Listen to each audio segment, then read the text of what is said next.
What does an AI-enabled government look like? How is AI already transforming government operations today? How should government agencies measure real progress? And when is rapid leapfrogging beneficial versus risky? I'll explore these questions and so much more with my very special guests. Faisal Hoque and Erik Nelson, co-authors with Tom Davenport of Reimagining Government, Achieving the Promise of AI. So gentlemen, I want to talk about your book. Your book describes, quote unquote, an unprecedented opportunity for government transformation. It's really right where I want to talk about. Most of the shows around that. I'd like to get your perspective on what an AI-enabled government looks like compared to where agencies are today. And where do we land in terms of staffing versus AI agents? Like, where is things going? Where are things going? Michael, as you and I talked about many a times over the last 1 year, we often talk about the technological aspect of this, but that's actually maybe 1/3 or 1/4 of the whole issue, right? Because you just mentioned in your question that where does the workforce looks like in the context of digital workforce, right? Because all these agents are going to be part of your workforce. So that balance between digital workforce, meaning let's say agent that doing stuff, and then human resources is a critical factor because just to Erik's point, it's not like you can just outsource it and not worry about it. I mean, you're going to have this balance and the distribution between this digital and human resource. So the leadership challenge, the cultural challenge, the way we work, and particularly government agencies that are going to work in the context of limitations, meaning, there's data limitations, there's governance limitation, and other limitation, is a major factor. So throughout the book, when Erik is talking about maturity model, we're not just talking about technology maturity model, we're talking about organizational maturity. I mean, that goes to my next question because you guys point out, you argue the biggest obstacle you point in the book is with this AI transformation we're seeing. I mean, beyond this shiny new object, I was fascinated that it's accelerating more than the internet. I didn't really think about that, but you point out, and I think it's a really important point, and you just hinted at it, if not directly stated it. It's not technical. The issues we're dealing with, the barriers. It's organizational. And how did you come to that conclusion? Well, look, I mean, it's because, when you think about what Erik was talking about, that it's moving faster than internet, you can look at internet and then you look at cloud, and we looked at a whole bunch of mobility because of the cloud element of it. They were kind of infrastructure, right? If you look at AI, the opportunity and the challenge is that it's not just infrastructure. It's the way we are going to interact with our application or with our system, and the way it's going to support us decision making or prediction. Serving let's say citizen or customer, however you want to look at, is very different. Sooner or later, we're not going to be interacting with keyboard, right? Sooner or later, we're not just assigning work to our colleague, we're assigning work to somebody else. So all that creates a change management issue. It adds the what happens to my people issue. How do we lead? Because most of us are familiar with leading people. Most of us not familiar with thinking that, well, there's this non-human thing that we're going to have to manage and allocate work and stuff, right? So all that, creates a different level of leadership and management challenges. And as we talk to people during the course of writing the book, but also from our own experience of doing it, right? I mean, it's not just coming at it from a researcher point of view, but actually from a doer's point of view, right? It's a major organizational challenge, and it's multifold. The purpose, people, process, and technology. It's truly this kind of like a many-factor, many-dimensional element that we're dealing with. Yeah, I think there's another element too. I've referred to it as like AI EQ, being able to have the maturity to understand. So, and it's interesting because I take it in my own life. So, like my daughter is out of college and has never touched PowerPoint. PowerPoint is not a tool. It's Canva. AI is creating the things that I take a lot more time to create. So it's really understanding that value that AI can have within your daily space. And I think the first introduction to cloud for most people was Apple. and they got their free cloud, and then all of a sudden they started storing all their pictures and have to pay for it, right? I think AI is moving even faster because it's on every phone now, and people are seeing, well, is it really telling me the right emails for me, or it's also training us. I think one of the dangers on the side is as you type something into Google, it tells you what you think you need to know, and I actually revolt against that, and I say, no, that's not what I wanted. I'm going to type the full sentence out. So I think that is the part of the AI EQ is understand when you're being lazy, and you have to have the human element to say what I really want to do versus where this is really helpful. That's exactly what I was looking for. So you just have to think. So, I want to switch gears a little bit to why now? And I think you gentlemen have hinted at it, but I'd really like to dig a little deeper. And AI has shifted from experimental to mission critical. What has changed? And why is this the moment government must act? Sure. So been a couple of seismic events that have happened in the government space, DOGE and efficiencies and driving enterprise towards efficiency. And then on the other side, post-quantum operations. So being able to be prepared for the adversarial aspect and actually the use of AI and quantum to attack. So I think there's two things that have to happen. Number one, being prepared for post-quantum requires more resources. So therefore, and budgets aren't getting 10 times bigger. So you have to then shrink that enterprise operation. So why I think why now is the government has to and has been forced even from a DOGE perspective to demonstrate they're getting efficiencies. Long projects of 5, 6, 7 years don't exist. So we have to be able to drive towards the 30, 60, 90-day plans and then focus our efforts on thwarting what others that are adversarial are trying to do to attack the government. Yeah, it's really a national security issue, right? I mean, we have to be prepared, and when you talk about our adversary, I mean, you pick one. I mean, anybody could be an adversary, so we have to be prepared. So, and many ways, there's all sorts of argument. China is ahead of us, is parts of Europe ahead of us. So, and obviously there's all kind of conflicts on all over the world. And, rogue agents and bad agents are going to take advantage of this, right? So that's one part. The other part is that, it's really about serving the citizens, right? So AI allows us to create efficiency and accuracy, should you choose to do so, right? That can serve citizens much better. Think about processing paperwork for veterans. Mm-hmm. Think about processing recruitment that we want to recruit for the government agencies, right? All of those not so talked about, less.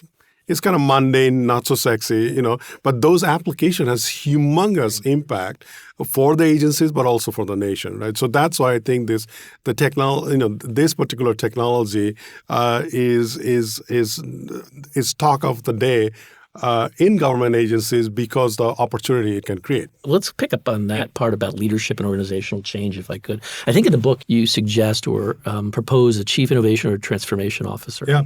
And a kind of role. And I want to discuss the major shifts in job design, organizational structure. What new capabilities would this new leader need? Yeah. Look, I mean, and as to our surprise, this aspect of organizational element, we wrote a follow-on piece, Erik, myself, Tom, and a couple of our other colleagues. And, we kind of proposed that, the next generation leaders are not going to be the typical CIOs, CTOs, or data officers. They're really going to be innovation and transformation officer. And it really doesn't matter what you call them. What is more important is what does that kind of leadership looks like, right? So in our observation and practice, what we have observed that those leaders are going to be three type of major skill set that they have to bring. One is this huge amount of people-centric mentality, right? Everything we just talked about. How do we reskill? How do we co-deploy? How do we think about impact, right? Those are all people-related skill, right?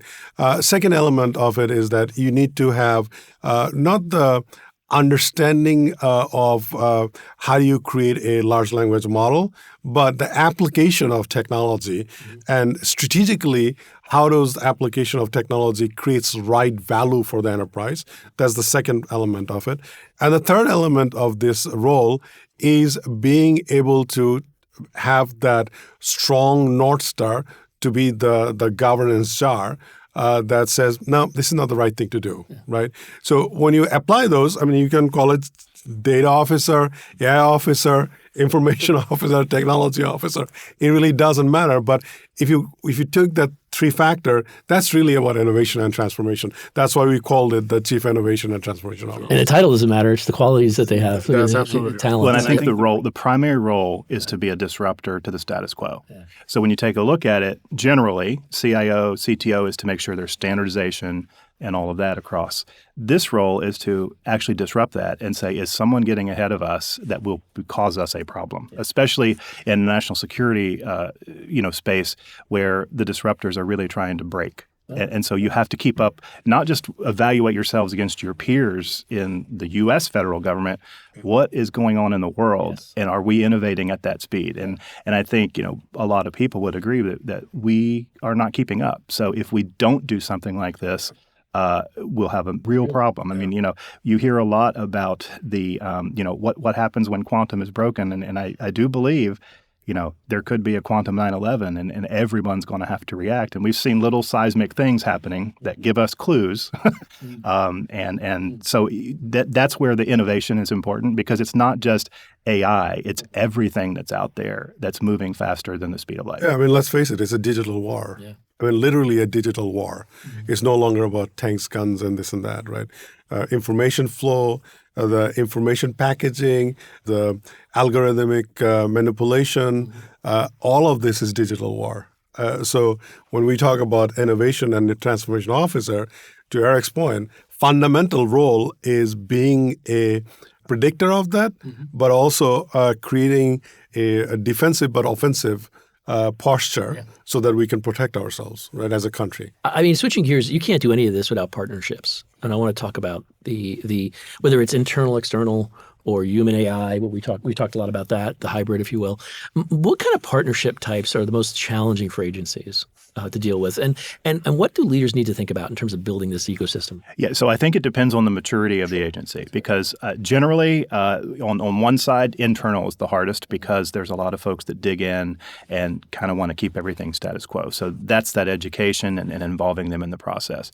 On the other side, you've got sometimes a leader saying, we're going to do this. And like, as we see at a couple of places where you're trying to keep up with the speed of mission for applications, it's not a problem. The real problem is the technology operating in the environment. So then it's those external partnerships saying, how quickly can you get me this certified? That works great in the commercial world. I need it in here. Yeah. So those partnerships sometimes can be challenging, because from a government perspective, that's 10% of this large customer solution that may not get the focus that it needs.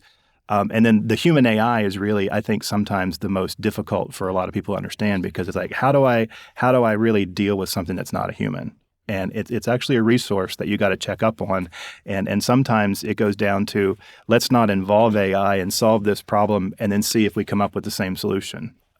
Which was interesting. I saw something on the news just recently where someone asked ChatGPT how to invest $500. Mm-hmm. How should I do this? And it turned out to generate 10 times. Yeah. The question would be, okay, how could you do something similar? Well, if I was going to do this, where are the differences? And see, well, what did they know that I didn't know, to learn versus just believe. One of the big problems when we talk about, what is a big problem with AI is sometimes you have an avatar that's applying for a job for the government, and you don't even know, but that's a Chinese national or, a Russian spy doing that. And, like right now, you can say, put your hand in front of your face to prove that you're not real.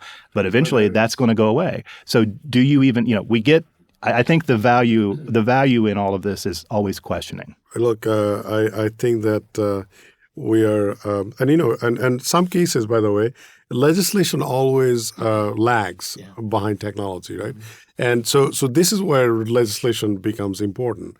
So, if people are generating, AI-enabled images or stories, or you saw the story of all our tech giant leaders getting together and having Thanksgiving dinner. I mean, that's another, so you got to be, you should be liable for saying that it's AI generated, right? And if you're not, then there's a problem. But this transitional period where where things are new and not mature, and you haven't had the chance to really think through all the legislative issues. And I did spend time with some of our legislators. I mean, it's not easy because it's hard to keep up with all the stuff that's being thrown at us from a technology point of view. But these are going to be critical issues. What's real, what's not real, what we're seeing, what we're not seeing. Social media has created echo chamber, and now it's getting accelerated with technology. And it has all of this, by the way, and national security impacts, right? Because if it's easy to manipulate a whole vast majority of population, then it's hard to govern a country, right, with false information. Well, I think also, I believe, the government is really quickly adapting to this, because if you take a look at our big problem, everyone knows Golden Dome, and the procurement process for that is just completely different. OTAs, different ways to be able to get things started to prove out. So, I think the transformation that needs to occur is being able to make sure that you can do things quickly, but do things rightly. No, I mean, this is why that question you asked, how do you form partnership, becomes critical, because it's a whole supply chain. Where you're procuring from, how you're procuring, who's helping you to procure, how do you deploying it, how you're creating the plan, how then you're actually executing, and then how you're measuring whether that execution is being successful or not. All of that becomes super critical, right? This has been a special edition of the Business of Government Hour, a conversation with authors, with Faisal Hoque and Erik Nelson, co-authors with Tom Davenport of Reimagining Government, Achieving the Promise of AI. Be sure to join us next time for another informative, insightful, and in-depth conversation on improving government leadership and its effectiveness. Until then, subscribe, download, and listen to the entire interview at Apple Podcasts, Spotify, Audible, or on your favorite podcast app, and as always at businessofgovernment.org.